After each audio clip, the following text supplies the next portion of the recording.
Hey, what up, peeps?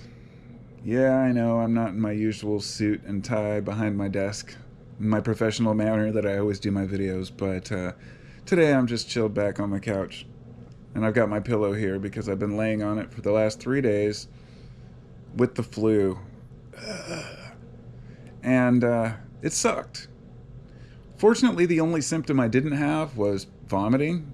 I didn't have any nausea, but I had a headache pretty much for 2.5 days, and you know, hot and cold flashes, sweat all night last night, the sore skin, everything, a little bit of a cough, but not too bad, and just general lethargy and haggard. Who knows? Maybe it was COVID. I'm pretty sure it was the flu because I know those symptoms, and it's been going around quite a bit. So anyway, it gave me some time to kind of ponder and really just sit on my ass. Unfortunately, it was one of those times where this morning I really wanted to get up and hope I was ready to go to work because I'd been my whole weekend wasted. I had a bunch of stuff to do, and it was one of those things where you just have to resign yourself. Say, oh well, I'm sick. My body's going to do what it's going to do. It's honestly a lot more frustrating than I let on. We all know that because every one of us has, been sick. Or it's even worse if you know somebody or you yourself have had chronic illnesses, which I have a little bit of experience with as well. But mostly it was things like sciatica or chronic tooth pain because I didn't deal with my dentist. I mean, that's something I just kind of let go and forgot all about. I had serious tooth problems. My early days in the YouTube, I mean, before I got my teeth fixed, I had all kinds of issues that some nights it would just keep me up all night with the excruciating pain. Anyway, learning to deal with pain, learning to deal with all that kind of crap, it can be a little bit, I don't know, demoralizing, right, at times. But anyway, just getting sick, sometimes just getting a cold or a virus, it reminds me that my body is mortal and I need to take care of myself better, I guess, sometimes. Sometimes there's just nothing you can do, but that it's okay. A little bit of downtime's okay. So, sorry if my brain's a little bit scattered, but I did have I was originally the other day going to make a video about, I've had these just revelations lately about being human, and I just wanted to make a video that's something to the effect of it's all okay or it'll all be okay. But any type of title like that, the idea that you can convey that message, it just sounds so shallow, pretentious. I really I have a hard time with the kind of like, even though I watch them, the types of videos that are like, life's great, everything's going to be fine, and, we're here for a short time, but you enjoy it while you're here, and even the aspect of it that we're most concerned with a lot of the time, which is, do I live on beyond this life? Does my consciousness exist after I die? And if you've never had an experience that is, let's say, well, let's start with the positive side of that. If you have had an experience which you might consider either an out-of-body experience or a near-death experience or an extremely intense psychedelic experience, many of these can bring a person to a state of divine bliss and give them a new way of seeing the world, which isn't just a pair of goggles they're temporarily wearing. It's something that they carry with them for the rest of their life. And I know this from personal experience. Some of my early trips that I've had in my life, and some of the experiences that I've had, I've come to the conclusion that life is, first of all, far too complex for us to define in terms of the physical, or even the physical and the spiritual, whether you are dualist or non-dualist, or whether those terms even mean anything. The idea of free will versus determinism. These things don't concern me. These are philosophies that I've pondered and just don't care about anymore. because they're ones I know cannot be answered. They cannot be proven sufficiently. In fact, even some of the straight up truths that we all know we can't seem to prove to each other. And the conclusion I've come to is that the most important truths that we will ever discover in our lives cannot be explained in words. They can be conveyed only in ideas or symbols, metaphors. And this is where we get the archetypes, the allegories, the stories, the parables, the legends, the myths. I have so much more of a reverence for ancient culture. Even when I was younger, I was really I believed that our ancestors had wisdom, but I never could have imagined how much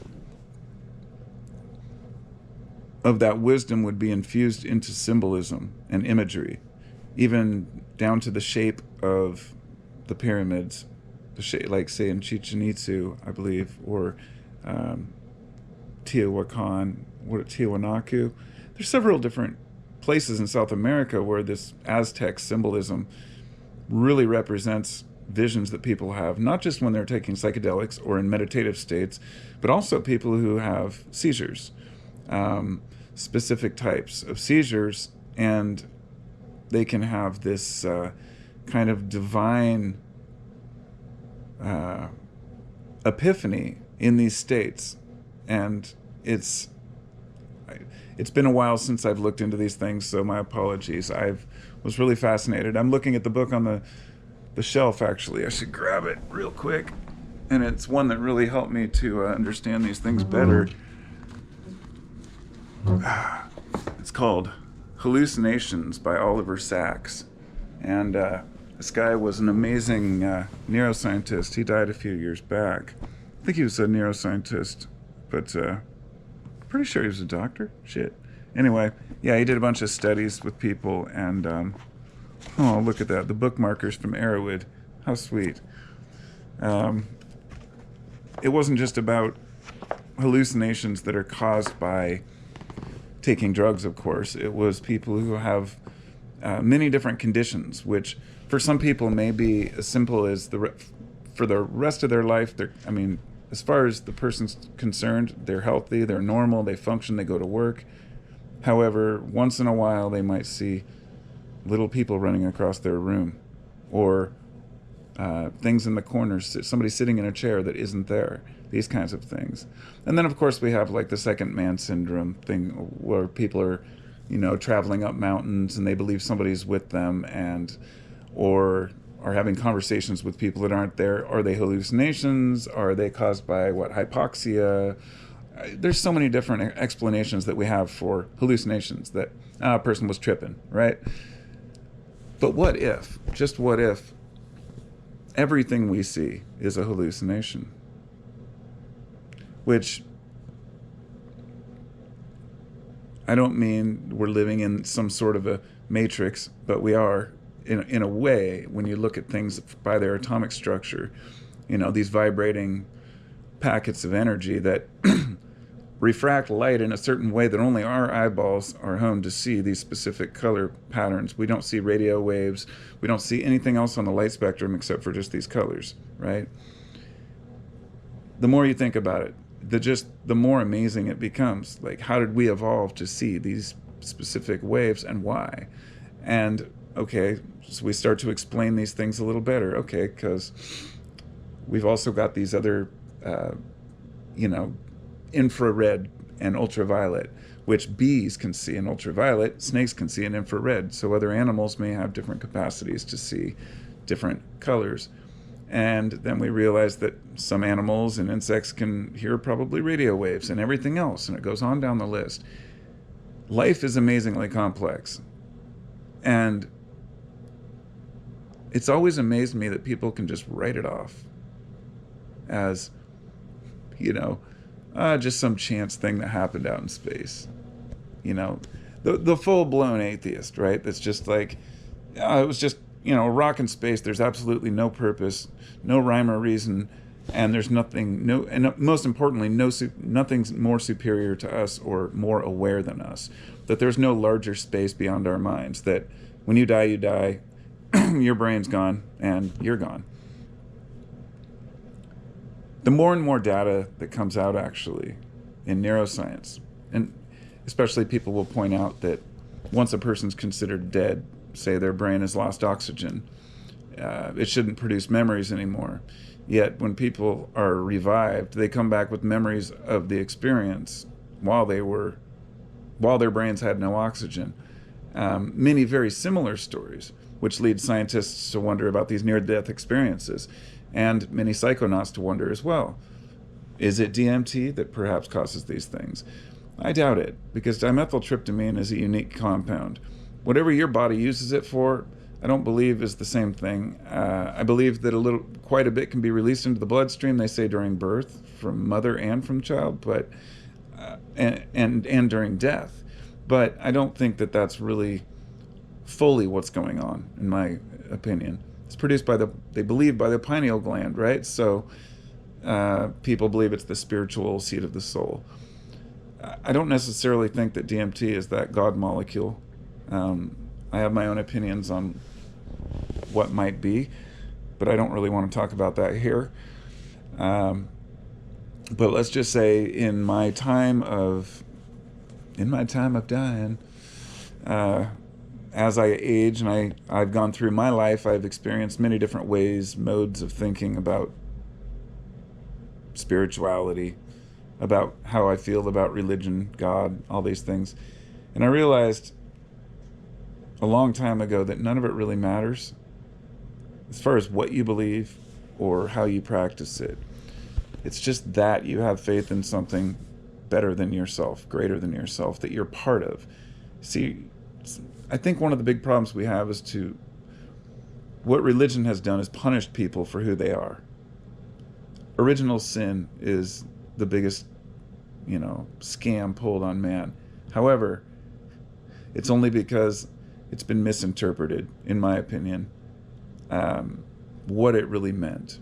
I think original sin really just meant that we're all born as with unresolved issues for some reason. It's hard to explain, I guess. The older we get, we're going to run into problems, and these issues need to be resolved. For an animal, they can be forgotten. For us, they can't. So we have to resolve them. And the better that we can resolve the problems we have in our life, the happier we're going to be. My friends and I were talking about happiness earlier, and I was saying, of course, happiness is not a state that you are trying to attain or that you reach. It's something that's fleeting, but it's for me to find by how well do I sleep at night and how am I interacting with other people. It's really that simple. It's not stuff or even knowledge. It's learning how to be content with the world that we have and realizing it's going to be okay. No matter what happens, it's all going to be all right. It's very hard to tell people that with a straight face, but I mean it. It's like there is something greater out there. If we try to define it as humans, I think we're doing it an injustice. Standing in awe at the gates of existence and the potential for a human consciousness to extend beyond the boundaries of the body is not such a far-fetched idea. We know this because of the stories of people who have supposedly had out-of-body experiences. But if you want more scientific data, you could go with the U.S. government's 20-year research on remote viewing. And this is pretty well-established fact. You can go look at the drawings and the designs that people were able to pinpoint locations and draw pictures of what was in that location. How? How did a human being leave their body and go to a place and describe what was there?